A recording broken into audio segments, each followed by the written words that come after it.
สบายดีกันตอนเย็นเด้อพ่อแม่พี่น้องมื้อนี้เลิกงานมาแล้ว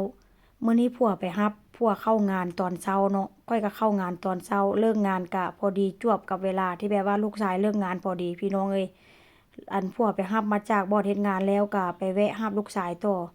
ตอนแรกก็ว่าจิบ่มาต้มกินแล้วล่ะเนาะเพราะว่าหยังกินข้าวมาแต่บ่อนเฮ็ดงานแล้วแต่ว่ามันก็คือว่าหั่นแหละเนาะกินสลัดแล้วก็กินแบบว่าอั่นขนมปังหันน่ะ แล้วก็กินทอดเนื้อหมูเล็กๆน้อยๆพี่น้องสำหรับเขาเจ้ามันจะอาจจะอิ่มแต่ว่าสำหรับข้อยนี่ข้อยบ่อิ่มบางคนบอกว่ากินส่ำนั้นมันก็อิ่มแล้วมันก็อิ่มในช่วงที่ว่าเฮากินเนาะเพราะว่าหยังอันคือว่าหั่นล่ะเนาะเว้าไปแล้วก็เว้ามาอีกแล้วเพราะว่าเขาเจ้ากินขนมปังเขาเจ้าก็อยู่ท้องแต่ว่าข้อยนี่มันเป็นแบบว่าเฮาเรื่องกินข้าวหั้นน่ะมันก็เลยบ่อยู่ท้องพี่น้องเอ้ยอันไปแล่นเล่นนำลูกชาย บอกผัวว่าจะเบิ่งลูกไปก่อนเด้อค่อยสิกลับบ้านไปกินข้าวผัวบอกว่าไปโลดถ้าหากว่าบ่ไปกินข้าวก็มันก็สิหิวเนาะเพราะว่าก็ต้องไปเข้างาน2 ทุ่มจังซี้นะชั่วจีเลิกก็4 ทุ่มครึ่ง5 ทุ่มเนาะมันก็สิเป็นไปบ่ได้มันหิวพี่น้องเพราะฉะนั้นแล้วก็เลยได้กลับบ้านมาต้มเส้นเนาะเพราะว่ามื้อตอนเช้าหั้นค่อยกินนมแต่ว่าตอนช่วงบ่าย2หั้นแม่นค่อยกินกินสลัดกับหยังก็ทอดเนื้อหมูเนาะคนทางนี้ส่วนหลาย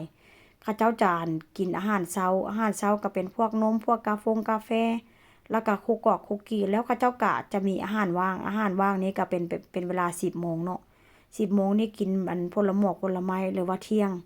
แล้วเขาเจ้าก็จะกินข้าวแบบค่อนข้างจะเลตได้บ่คือบ้านเฮาได้เนาะเขาเจ้าจะกินข้าวนี้เป็นเวลาบ่าย2บางบ่อนบางบ้าน2 ครึ่งพี่น้องแต่ว่าบ่อนเฮ็ดงานค่อยนี้กินข้าวบ่าย2 แต่ว่าบ้านข้อยนี่ถ้าหากว่าเป็นเสาร์อาทิตย์นี่นะเนาะกินข้าวแบบว่าร่วมหน้าร่วมตากันนี่ก็บ่าย2 โมงครึ่งคือกันบ้านย่าคือกันเด้บ้านย่ากินข้าวก็2 โมงครึ่งแต่ว่าครอบครัวอื่นค่อยบ่รู้จักแต่ถ้าคนบ้านเฮาเนาะอยากยามใดกินยามนั้นแต่ว่าทางนี้เขาเจ้าค่อนข้างจะมีระเบียบวินัยพี่น้องอาหารเช้าก็ต้องเป็นอาหารเช้าแล้วก็เวลาอีหยังก็แล้วอาหารว่างก็ต้องเป็นอาหารว่าง อาหารแลงก็ต้องเป็นอาหารแลงเขาเจ้าจะมีระเบียบวินัยในการกินได้พี่น้องเอ้ยแต่ว่าข้อยนี่เอาแน่ๆซะเนาะอยากยามใดกินยามนั้นแต่ว่าถ้าหากว่ามื้อใดผัวอยู่ก็ค่อนข้างมีระเบียบหน่อยหนึ่งแต่ถ้าหากว่าผัวบ่อยู่ผัวไปเฮ็ดงานเฮ็ดการจังซี้เนาะเวลาข้อยอยู่ผู้เดียวนี่ข้อยอยากกินยามใดข้อยก็กินยามนั้นว่าซั่นซะเอาเฉพาะแบบว่ายามหิวยามใดก็กินยามนั้นเนาะบ่ต้องท่าว่าเป็นระเบียบดอกแล้วอีกอย่างเนาะเวลาข้อยมันก็บ่ค่อยตรงเวลาแบบเวลากินข้าวหั้นน่ะเนาะ ทันที่ไปท่ากินข้าวหั้นตรงเวลาหั้นไปเฮ็ดเวียกอยู่บ่อนใดก็ไปบ่ได้หันสิไปคิดว่าเอาเวลาตรงเป๊ะหั้นน่ะว่าซั่นซะแล้วอีกอย่างเนาะส่วนหลายก็ค่อนข้างเริ่มเจ็บกระเพาะเริ่มเจ็บท้องเพราะว่าหยังเพราะว่าเวลานี่มันก็บ่ค่อยตรงพี่น้องเอ้ย